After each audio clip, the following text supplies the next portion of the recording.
Hello everyone, my name is Dr. Nagman Khan. I'd like to welcome you to Smart Data Center Design, hosted jointly by SimScale and NDC-GARBE. I'd like to welcome our guest speaker, Mr. Herbert Radlinger, CTO of NDC-GARBE, for joining us today. Hi Herbert, how are you? Thank you. Yeah, I'm fine, perfectly. How are you doing? Very good, thanks. Herbert, thanks so much for joining us. We're really excited to hear what you have to say about data centers. Herbert, I read today in a market forecast report by Frost & Sullivan that the total spending on data centers will reach $432 billion per year by 2025. I mean, great, you're at the right place at the right time. Yeah, you're perfectly right. Yeah, so it's really extremely exciting time. Yeah, we are in, and as you said, so we are sitting on the right side of the table, especially with this pandemic going on. For us, yeah. It's I'm not I'm a little scared to say this here, but for us, it's it's a big advantage. Yeah, That's good to hear. Yeah. Great. Let's find out what we're going to be talking about today. First, let me introduce SimScale to everyone and why is SimScale hosting this event. So SimScale, if we can go to the next slide, please, Herbert. Yeah. So SimScale has created the world's first cloud-based engineering simulation platform, and we specialize in CFD, in solid mechanics, and thermodynamics. And this is all accessed via a web browser. And we have customers globally who are using SimScale to design and simulate data centers. So the purpose of this webinar today is hear how a customer has been successful in that, who specialize in data centers. And we're going to hear from Herbert very shortly about what NDC-GARBE have been doing with SimScale and some of the business and technical benefits of that. Let's just take a quick look at the agenda before I hand over to Herbert. Thank you. So I'll hand over shortly to Herbert, and then we're going to have some Q&A with Herbert Radlinger and his colleague Nazneen Habibi. Welcome, Nazneen, as well to our webinar. And can I ask everyone to please start sending your questions as and when.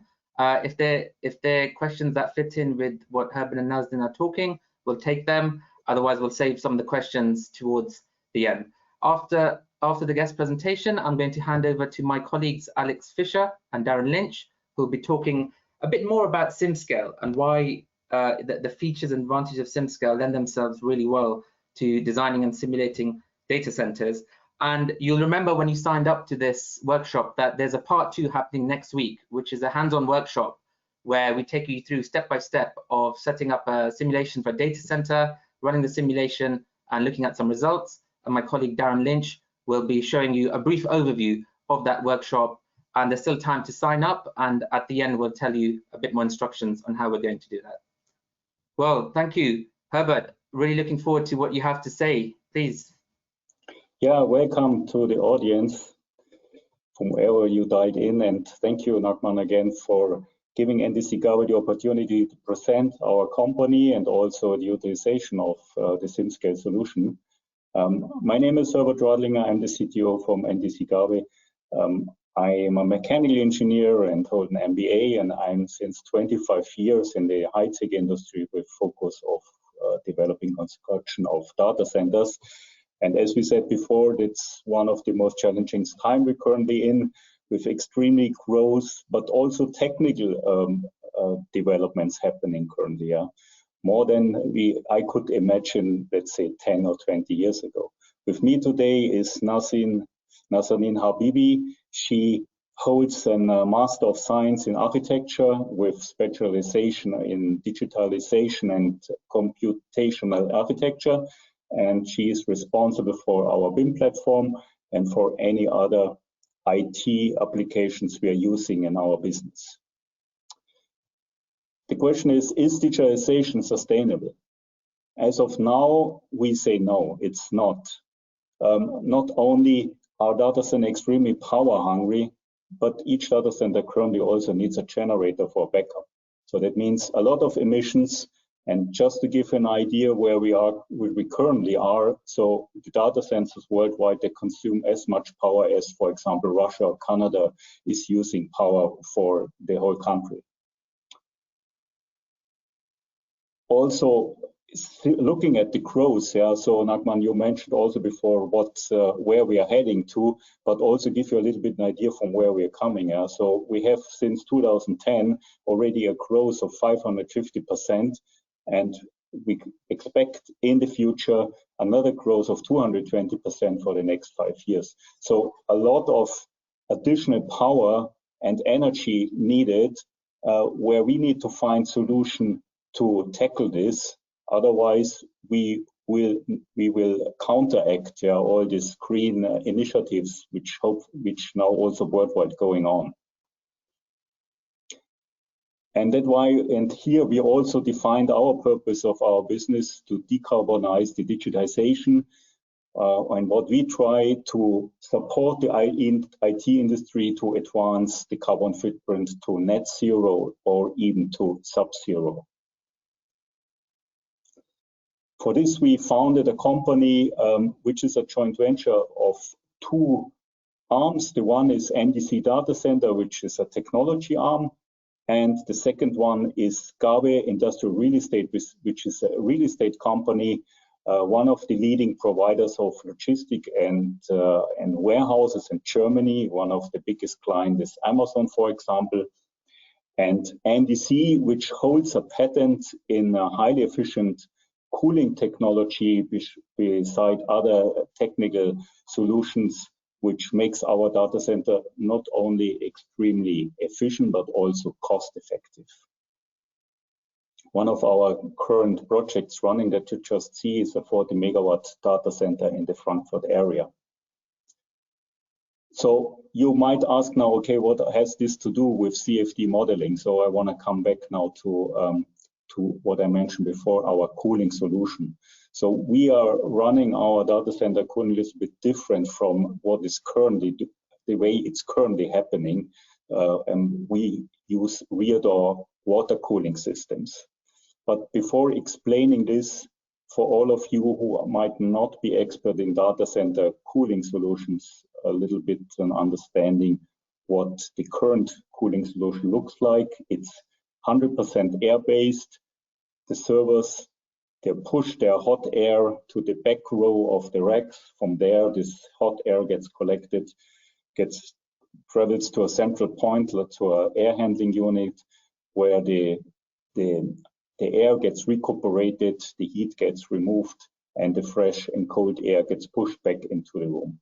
So a lot of air movement happening in the room, and therefore you're also typically using CFD models to try to understand if the air movement is equal in the room, if you can provide enough air to any place where needed, or if you have any hotspots which might create an operational issue for you in reality.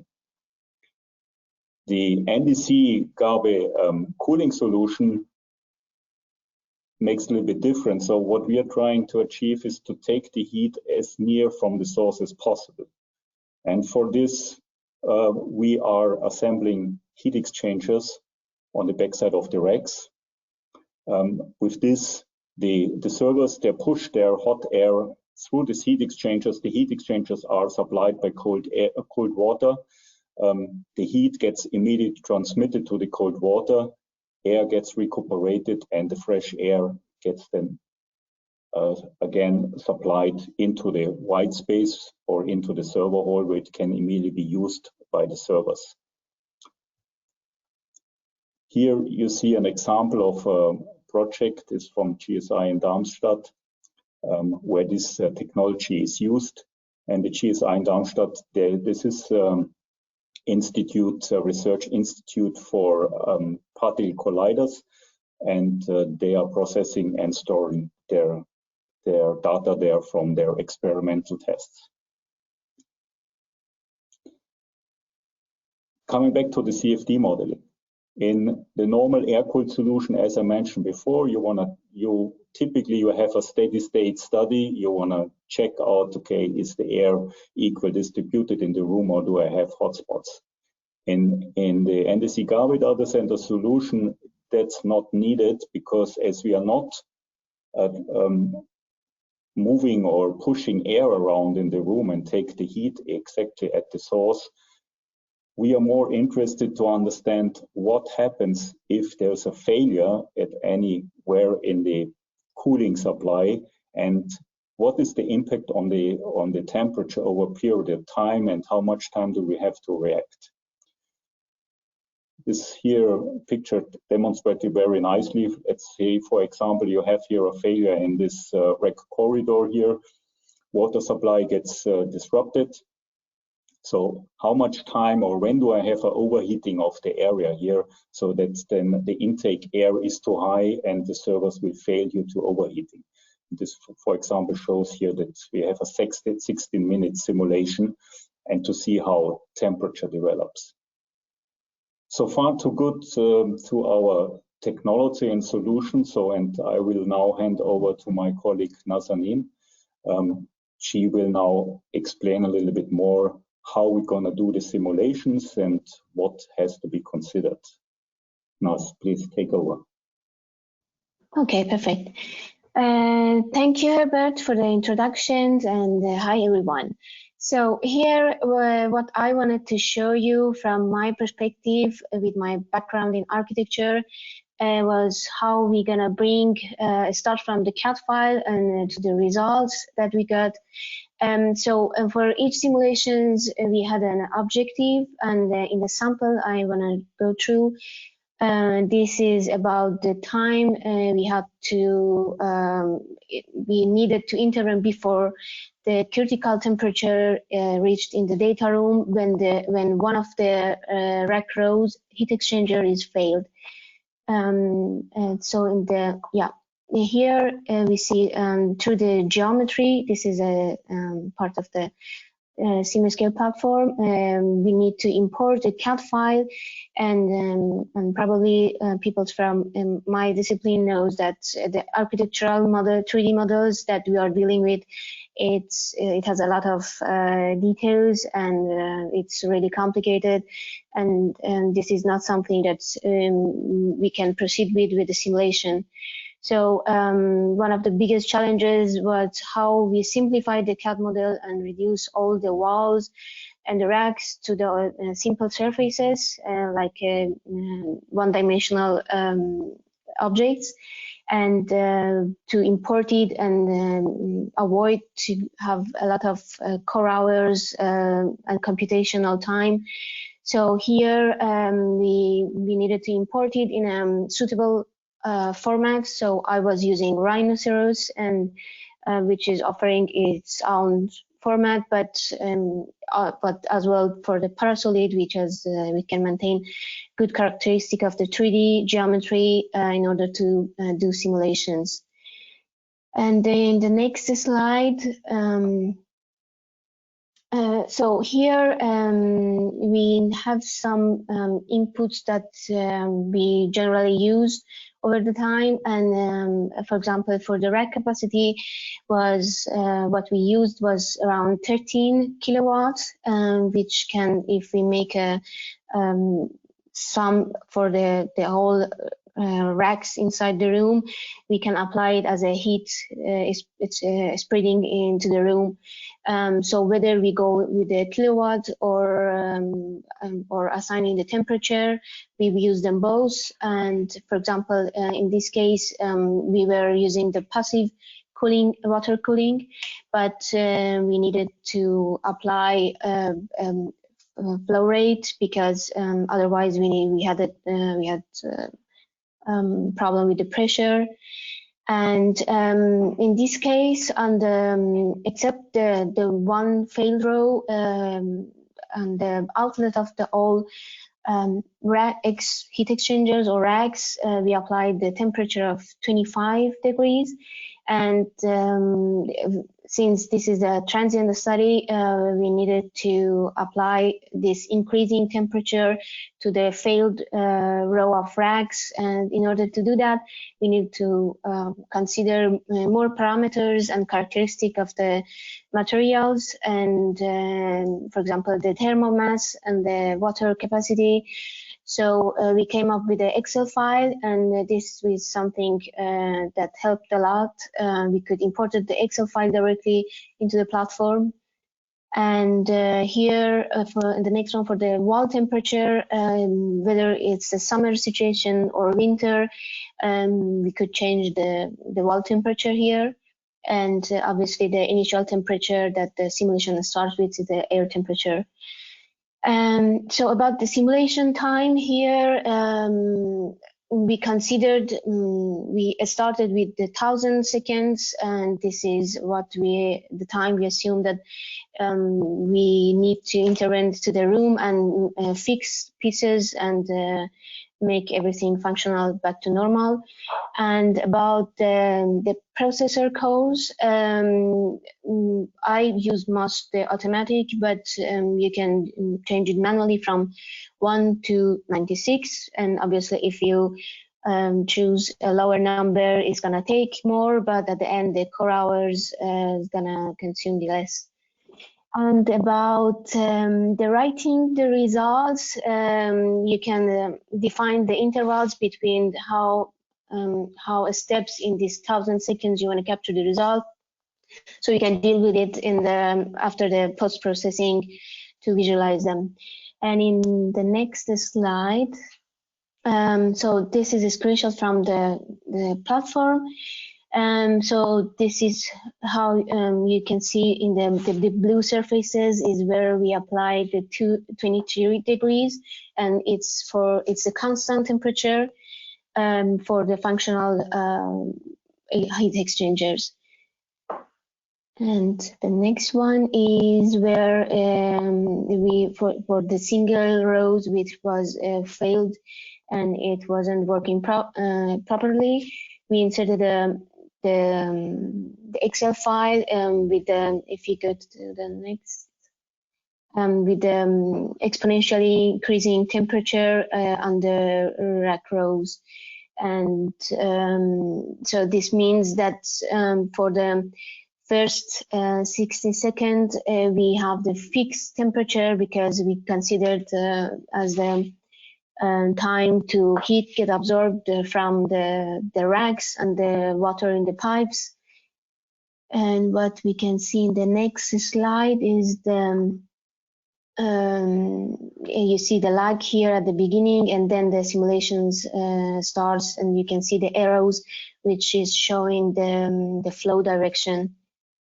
And so this 16 minutes, it helped us to understand that this is the time, whether it's short or long, we need to, we can take an action.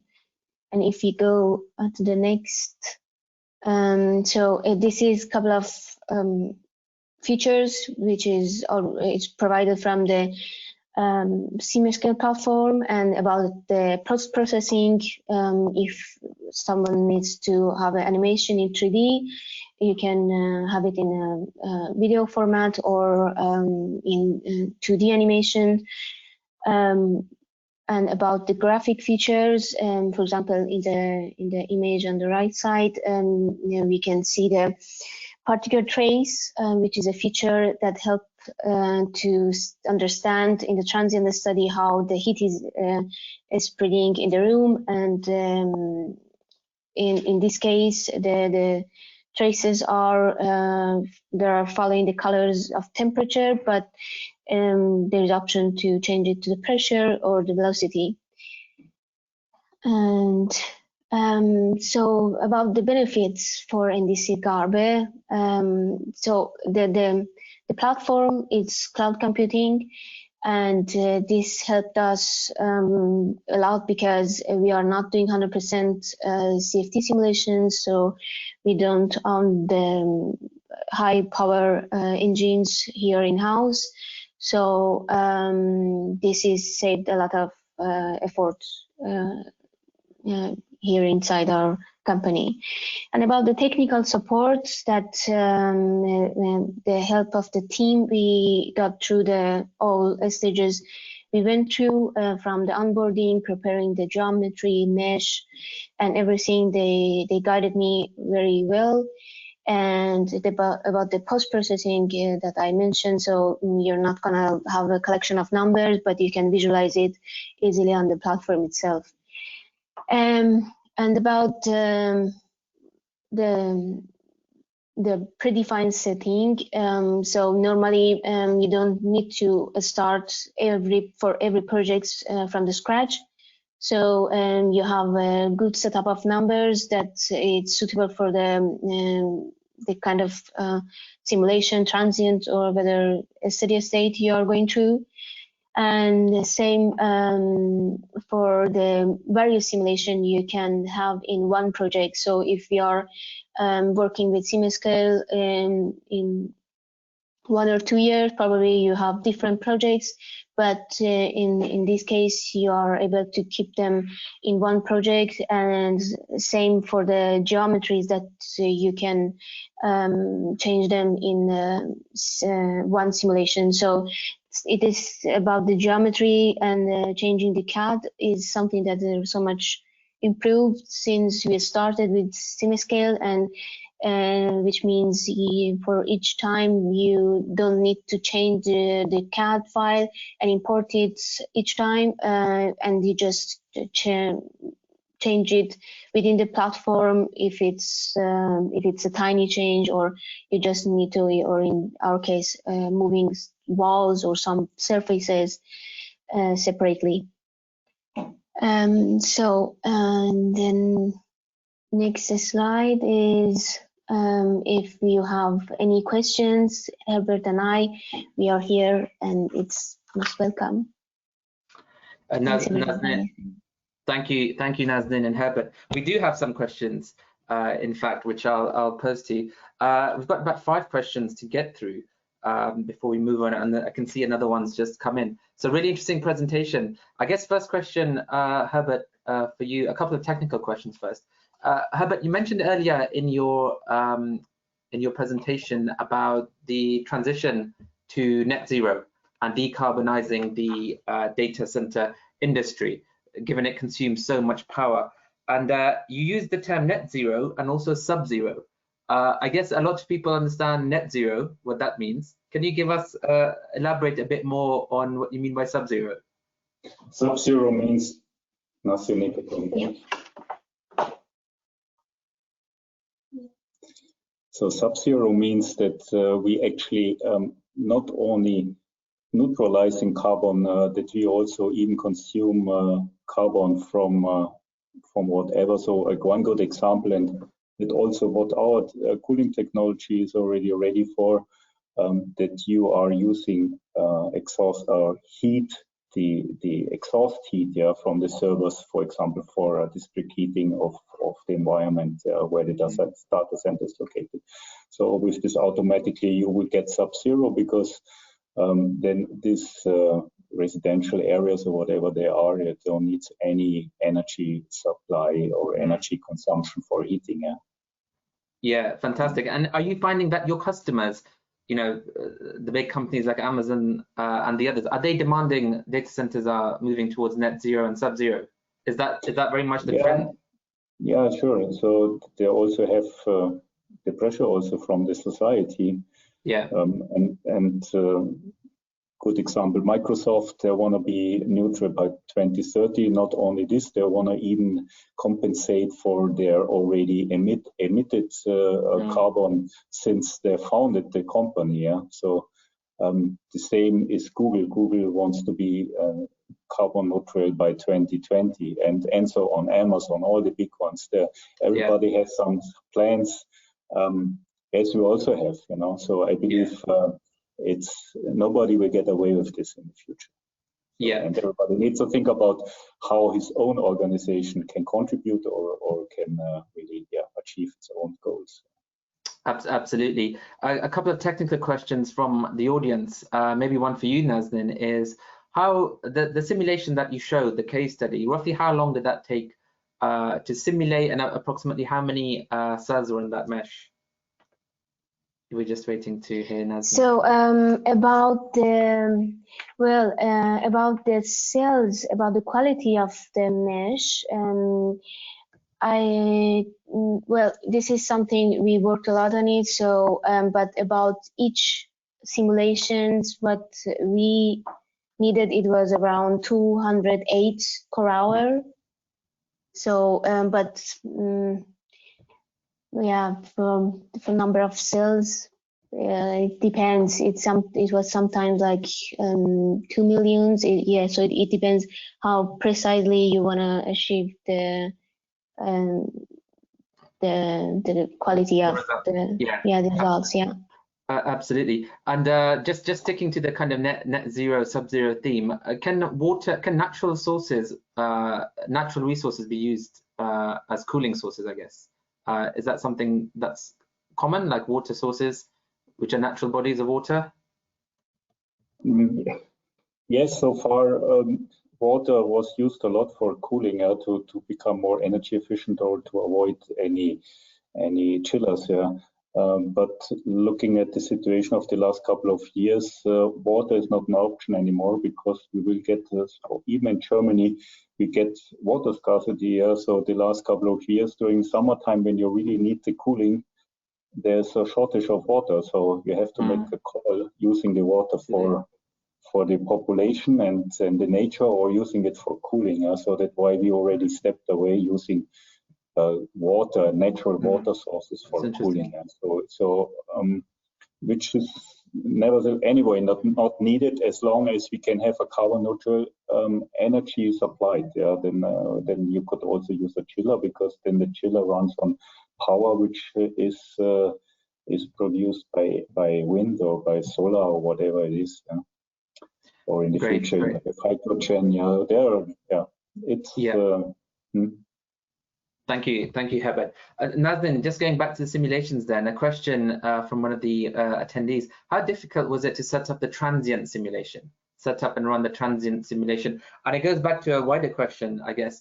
Before using SimScale, rather, CFD is new to you as someone new to CFD. SimScale was your first experience. So in general, how did you find, someone from an architecture background using CFD?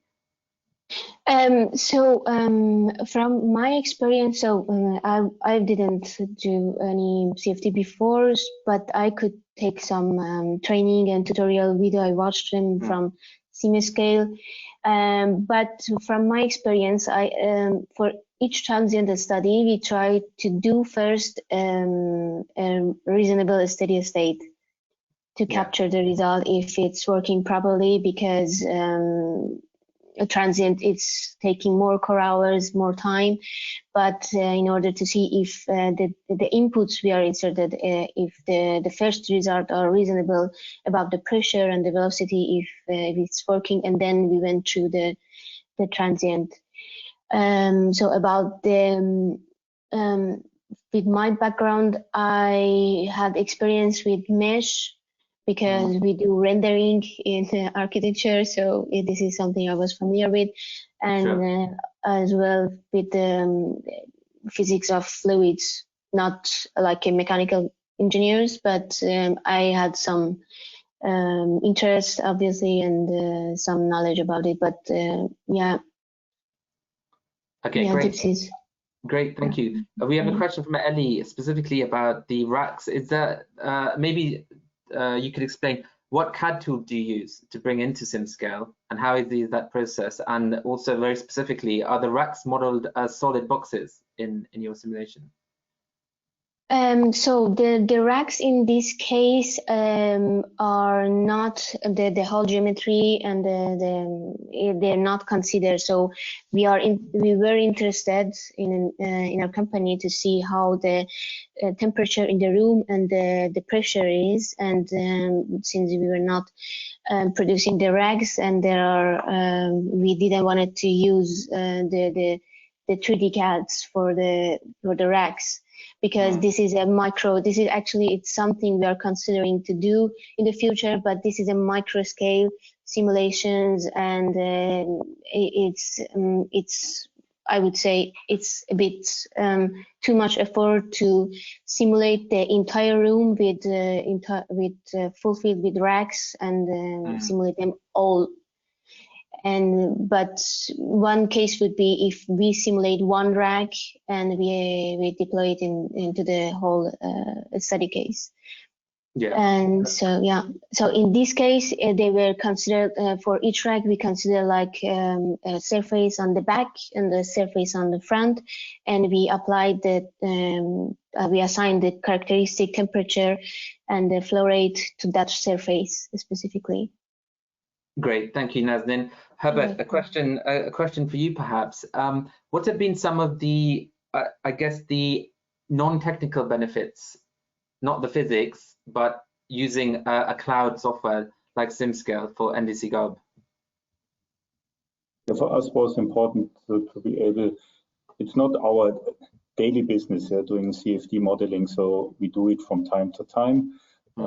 We using it also to prove our clients that our systems are resilient or how resilient they are. And for this, we were looking for a solution which is easy for us to deploy, where we don't need that much expertise, and the most important is also not that we always have to go for consulting services each time we're doing a modeling. And these were one of the main drivers that we selected in this solution with you guys. Yeah, absolutely. And maybe a final question. Getting started, we have an attendee who's asked a question. They are also a mechanical engineer, but no real experience of CFD. So I guess getting started with a new software tool, which is different, it's on the cloud for the first time, and you're delivering commercial projects. How did you find, what were some of the challenges, especially at the early on, when you're just getting started with this, and how did you find that process? I would say the biggest step was how we're gonna interpret the CAD file into the platform, and we needed to come up with a lot of simplifying the model. But if I can say, we started. For me personally, I started with the simulation cases that we already knew the results. So with a really small sizes, so without consuming a lot of core hours, I tested how to get comfortable with that, and obviously I had the whole SimScale team and with their recommendations, and sometimes they helped me a lot in the preparation. And but obviously we had Herbert. He had experience and had the knowledge to read the results, and I could check with him. And I guess in the really beginning we had weekly calls with the SimScale team, so they were really supportive in that in the really early stage. So but then after maybe 2-3 months, I could do it by my own. So really, for someone who is not had experience in mechanical engineering or CFD. Fantastic, thank you. We have some more technical questions coming in. I will probably save that for my SimScale colleagues, Alex and Darren. But before I hand over to them, Herbert, Nazneen, thank you so much for joining us as guest speakers. It's been really useful. I've learned some new things here. I think, Herbert, I'm going to invite you to give some closing remarks generally about the transition to net zero and the importance of simulation and software tools. I mean, this move towards sub-zero, especially, and the demands that the big technology giants are placing on providers and suppliers like yourself is really driving that demand. Herbert, what are your parting thoughts on that? Yeah, now being 25 years in this business, so for me it's a new engineering practice. I'm trying also to get in now. So in the future, my vision is that in the future we have not only the building modeled in 3D, so we have a digital digital twin as you do with BIM, that we also be able to simulate the whole building and how it reacts under specific conditions. And this is what we are working on. One tool is SimScale with the resilience study with regards to heat dissipation in the room. Another one is how does our cooling system in total react? Yeah, so where can we save energy using artificial intelligence? So there's really so much going on, and it will really change our whole industry. Yeah. So which on the way anyway is needed. Yeah. So absolutely, there's still a way to go, I have to say. Already, beside maybe energy consumption, nobody really seriously looked at the energy consumption we are, or the carbon we are emitting during construction, or during production of the materials we are using. So there is still a long way to go, and still needs some effort in next years. Thank you so much, Herbert, and we wish you all the best, and thank you once again for joining us. Thank you, Nachman, for inviting. Thank you. Thank you. I'd like to now hand over to my colleagues from SimScale. I'm going to briefly introduce Alex Fisher, who's one of the co-founders of SimScale, to talk us through some of the features in SimScale software that can be used for designing and optimizing data centers. Thank you, Nachman, for introducing me. As you said, right, so I'm one of the co-founders of SimScale, but also in my functional position here, the product manager for data center cooling and all thermal management related applications at SimScale. And that's why I want to give you essentially some insights now how SimScale can be used for data center cooling. We saw this very interesting use case that thankfully Herbert and Nazanin presented for us. And now I also want to give you some kind of more insights, maybe for other scenarios and use cases, how SimScale can help you for data center design. And I want to start with this kind of on the very top level and introducing SimScale again a bit. But as you know already now that this is a simulation tool, doing so by showing simply the difference between traditional CAE and engineering simulation, how it can be done with SimScale. And essentially this comes down to one fact, which is accessibility, or if I would phrase it differently, what we are doing at SimScale is trying to reduce or even remove barriers that keep companies, architects, engineers from making full use of simulation to the extent where it's really helpful. And there are a lot of barriers to do this. And obviously accessibility starts with the hardware and software that you require essentially to do simulation. And as we learned now, SimScale has a bit of a different approach here. So that what you need is not essentially now an HPC cluster and some node-locked licenses for very expensive software packages. But what we do essentially is that we give you access to simulation by having essentially a laptop, internet connection, and a browser that you can access the platform with, right? And that's essentially how it starts. But obviously, we are also trying essentially to get people to use simulation that did not so in the past. We learned that also from now NDC-GARBE.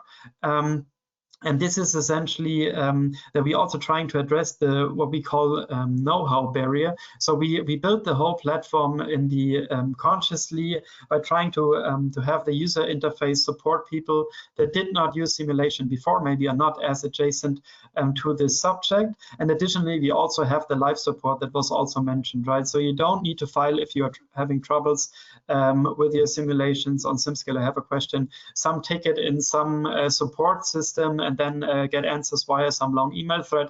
You can directly talk to one of our experts at the moment where you need him. So we're trying to essentially increase your productivity via this. And then obviously there's also other things that can be enabled by us by using essentially the cloud in the backend for a high flexibility. And this flexibility, I want to kind of detail out a bit more on the upcoming slide and go more into detail in regards to that.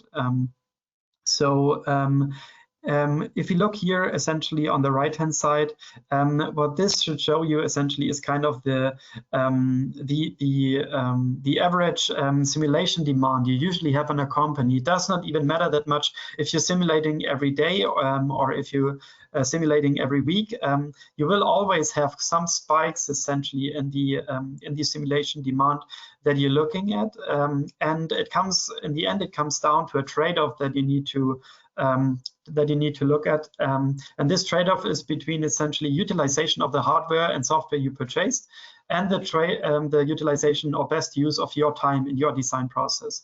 And we can essentially offer you, and we can enable you essentially to not make this choice, right, between efficiency of your time and your resources, but rather just use the resources at the time where you need it. That's what it's basically about. I think the use case that we saw from NDC-GARBE is a very great example to show here, right, because it's a very compute intense problem. We're looking at a transient simulation to investigate the failure effects of failure scenarios, and obviously we want to look at different scenarios. So depending on where your cooling unit inside the room is failing, where it's located, you will have different effects. So you need to look at a variety of cases, and ideally you want to consume all of these at once. Once you get essentially to make a decision, and not one after each other. And that's exactly what we can do for you, right? So we can offer you simulation a service essentially from 1 to 96 cores, so that you can run such a simulation time efficiently. But most and foremost, you can get the simulation time for all the simulations you're doing down to essentially one simulation, and really make a decision based on this. So this flexibility comes obviously with the cloud flexibility that we offer via a user interface to you. And additionally, obviously, this also applies for data management. So transient simulations, like we saw right now, often have a high amount of data that we are looking at, right? You saw that the NDC-GARBE was storing every 10 seconds a time step of the full flow field to see how it develops and how it's happening. This is a lot of data essentially that if you want to access this, you would now download this, have a stable and fast internet connection, and then store it somewhere, have some local storage, and then your colleagues cannot access. And if you are right now working in a setup where you maybe sometimes on site during the construction phase, or in the current situation you're working at home, it might be tough essentially to access your data, or your colleagues might be not able to access the same simulations that you ran, and that's not a problem, right? Because everybody just can have an account and access the data from any place essentially in the world. So that's the flexibility that comes with it, and that we obviously want to provide to you. But what I also wanted to mention, of course, is the different things you can do for simulation for data centers. We saw the failure scenario. Let me also explain you on the next slide a few different use cases then you can look at. Great. So obviously you can use simulation in different stages of data center design. So it can be in the design phase itself, or it can be in the operation mode later. The focus likely would be on the design phase, where you can just make so much use of the different scenarios that you can look at, right? So just running different cooling units, checking this, different systems. You know that independent from which level you're addressing of the cooling strategy, so if it's kind of the HVAC system, if it is some portable cooling units, if it is some system integrated units like we saw with the rear door cooling, all of these effects you can capture, right? SimScale has simulation functionality for thermal comfort and HVAC, and it has simulation functionality down to the detailed level of boards and chips, and kind of the data center application needs the best of all of these applications, right? Sits right in the middle of it, and you can do all of this. You can look at the high resolution airflow. You can at the same time really see what's the temperatures on your critical components inside of the server racks. So all of this is essentially possible. Additionally, obviously, you have the chance, mainly then maybe in the operating mode of the data center, to look at maybe there's a discrepancy or requirements during the construction changed, or you wanting to update the setup that you're running, and you can just now account for these, right? And take also some measurement data in, or even get it to the point where you're connecting the measurement data in field with your digital setup, so kind of building a digital twin. And SimScale offers also for these solutions essentially an API setup where you can even integrate this into your solution and make various use of simulation for your data center design. And how this works essentially is probably just the best to experience yourself, and that's why we came up in this webinar/workshop series with a bit of a different setup. And my colleague Darren, who I will now hand over the presentation, will give you now some details on how we envision the second part of you really doing the simulation yourself. Thanks very much, Alex. Cheers.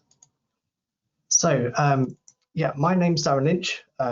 I'm going to use the last 10 minutes of this presentation to kind of introduce what's going to be happening with respect to this data center workshop that we'll be holding next week.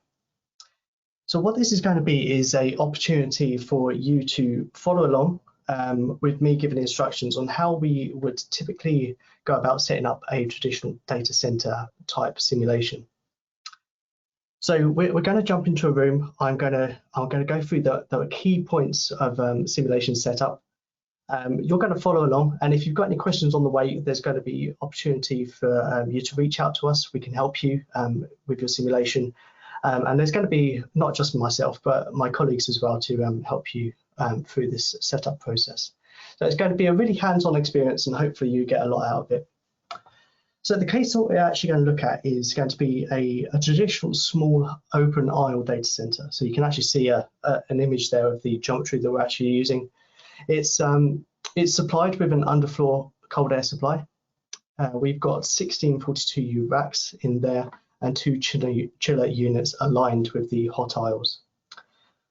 Now, what we're actually going to be interested in is, because this is a traditional setup, we want to understand what the flow pattern is going to be in there. So particularly of interest, we might be looking for hot aisle bleeding into the cold aisle, understanding how that's going to affect the temperatures of each of the servers, and really use the temperature and the velocity distribution and flow direction to actually understand that. And we're going to use that to think about how we could change the design or modify this design to actually improve that airflow. So what we're actually going to be going through, this is the agenda for next week. So we'll start by importing a geometry. So we've got this geometry that's uploaded for you. What we're going to be doing is modifying that geometry ready for CFD purposes. Okay, using the SimScale platform itself. So we're going to go in, we're going to create this fluid volume. We're going to then go and create a new simulation. Of course, I'm going to guide you through which simulation to actually choose. We're going to assign some boundary conditions, define the servers themselves. So how would we actually define the heating, the flow from the fans, and also some pressure differences. So this could be a porous front door, for example. And finally, we're going to decide how we interpret these results, so adding any additional results controls that we might be interested in. So for example, I might just want to monitor temperature in the hot aisle, and I'm going to show you exactly how to do that. And finally, we're going to be actually jumping into the post-processor. I'm going to be showing you how to use the post-processor to actually visualize the results like you have on screen. So we might have a look at some streamlines, some cut planes on temperature and flow direction to actually get this interpretation going. And of course, I'd like to remind you that if you do intend to sign up for this data center, then please follow this link. We will be sending out detailed instructions on how you can actually join this this session. So this session is going to be live. We do have a few directions actually as to how to sign up, get a SimScale account, and we can guide you through that itself. Good. Great. So, Nagman, thank you. Yeah, thank you so much, Darren. So just to recap that, when you signed up to this event, there was a part 1 and part 2. The part 2 is happening next week on February 24th. It's a hands-on step-by-step simulation workshop where Darren and colleagues from SimScale will take you through a guided process on how to set up and run your own data center simulation. We'll have lots of technical experts there. Ask as many questions as you like. If you have any projects in mind, real live commercial projects on data centers, and you'd like to discuss that as well, please feel free to talk with us about your projects, and we can show you how to get started. You'll receive a confirmation email with joining instructions before the event, and we look forward to seeing you next week at the workshop. If you haven't signed up already, there's still time. You can use this link. Again, we will send a reminder. And if you have colleagues or team members in your teams and your organizations where you work, and you'd all like to join together to discuss a live project, please feel free to get in touch. Thank you, everyone. I hope you enjoyed this webinar. We had a guest presentation from NDC-GARBE, and we've gone through the benefits and features of using SimScale for optimizing and designing data centers. And we have this very exciting hands-on workshop happening next week on February the 24th. I hope you enjoyed this event. Thank you very much. Good evening.